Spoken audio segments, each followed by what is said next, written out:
Hello everyone, I am Zach Kircher, and you're watching Kircher Talks Entertainment. I bid you welcome to the next episode of my series, I Have Never Seen, which as the name suggests, I review movies that I have never seen before, specifically older films that get voted on by all of you. For this fifth video in the series, I ran a series of polls that resulted in the chosen topic for today's video. It was first narrowed down as a movie from the 1950s, then as a thriller, and once we got to the four final choices, The Man Who Knew Too Much from 1956 was selected. If you are interested in helping decide what future videos will be about, please consider subscribing to the channel and be sure to watch out for posts on my community page. All of the reviews for this series will be decided by the polls which are featured on that community page. It's taken me this long to finally review an Alfred Hitchcock movie on the channel, but better late than never, I suppose. The funny thing about this particular movie though is that it's actually a remake of a movie that Hitchcock himself directed. Yes, one of those movies was a black and white British production from 1934, whereas this newer Technicolor production from Hollywood came out about over 20 years later. The other key difference is that the original film is just barely over an hour long, and the 1956 version is nearly twice the length. It wasn't my intention to go into this review comparing both movies, so I made the conscious decision to not explicitly do so in this video. This review is specifically targeted at the 1956 remake. But for the sake of context, I did watch both versions, and that will inform how I talk about the remake. Both of the movies entitled The Man Who Knew Too Much feature a plot of a family traveling abroad, becoming incidentally aware of a political assassination plot, and then their child getting kidnapped as a way to keep them quiet about the assassination plot. The specific machinations of either story are different given that one movie is 75 minutes and the other is just about 2 hours, but the broad strokes of the story are largely the same between the two versions. Now, despite the 1956 remake being almost twice as long as the original, I actually like it more than that film, and don't immediately assume that's from a preference of color over the lack of it. Some of my all-time favorite films are black and white. Both films have their individual merits that make them stand out from one another. While the original might be more economical with its pacing, the remake uses its longer runtime to let the audience breathe as they take in the mystery. More time is granted to the film for its characters to show off their traits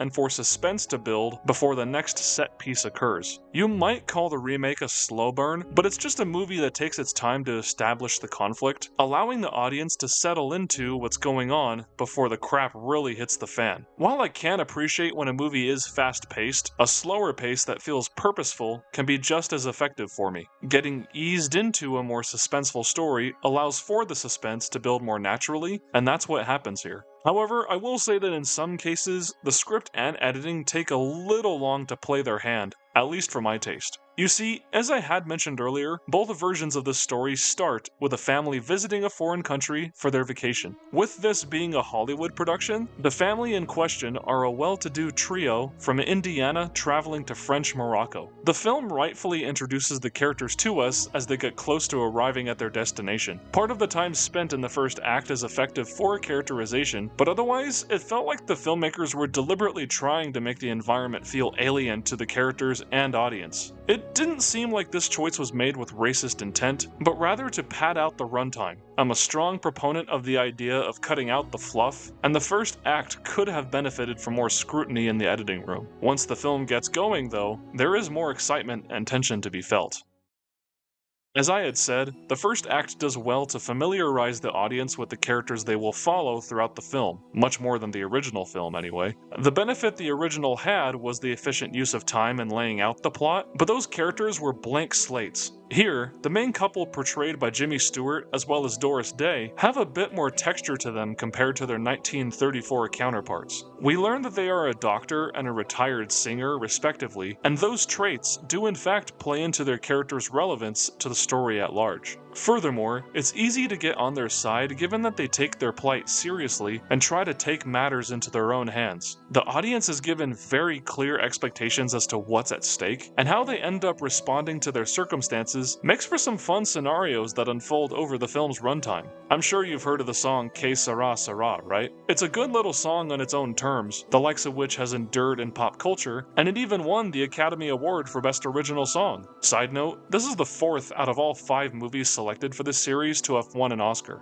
The only exception here was Midnight Run. I wonder if we can keep the trend going. Anyway, I bring up Que Sera Sera because this is a great example of how the protagonists play more relevant roles in the remake compared to the original. Early in the film, we see Doris Day's character Jo sing this to her son Hank as a sort of lullaby. Without divulging any specific spoilers, it's incorporated later on diegetically, serving an actual purpose in furthering the plot. And, of course, with Jo being a singer, the use of the song makes sense in the context of the story. When considering the significance of Jimmy Stewart's Ben to the story, the success of his practice in conjunction with Joe's illustrious singing career provides a simple explanation as to how the family can afford a globe-trotting vacation. But that is largely where that side of him stops being important, and the same goes for Joe. Well, aside from one scene, although it is indicative of a larger problem. You see, Ben and Joe McKenna may be sufficient vessels for the audience to care about what's going on, but they are also very static characters, meaning that they don't really change. There's no time in the movie in which they progress from one point to another. The scene which telegraphs this issue, and this is only light spoilers mind you, nothing crazy, is when Ben breaks the news to Joe that their son has been kidnapped. With Ben being a medical professional, he gives Joe a concoction of drugs that is meant to numb her senses prior to sharing the distressing information.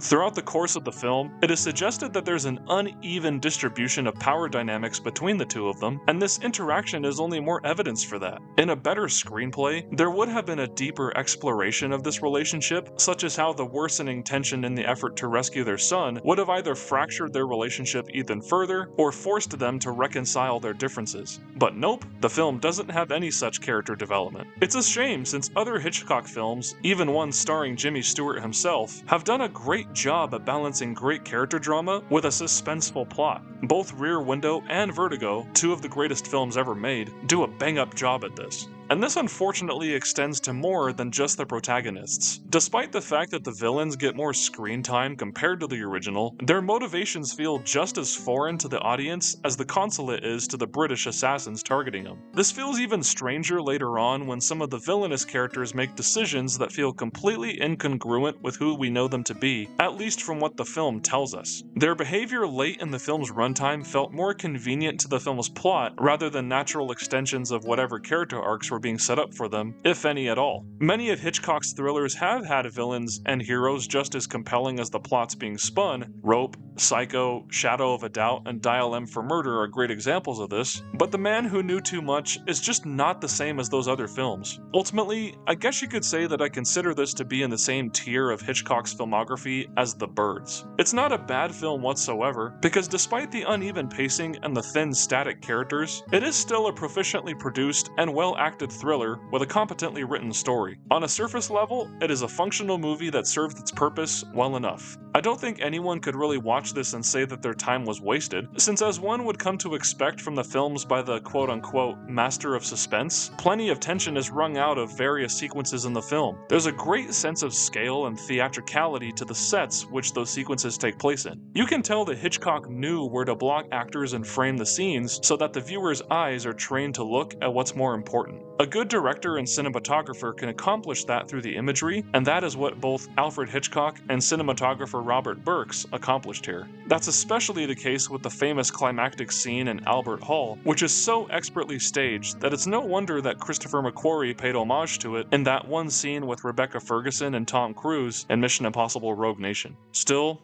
like with The Birds, the 1956 remake of The Man Who Knew Too Much is a film with some great individual parts, but the sum isn't quite as strong when put together. And that's it. Thank you so much for watching. Please like and subscribe if you enjoyed the video, for doing so really does help my channel grow, and I will see you all in the next one.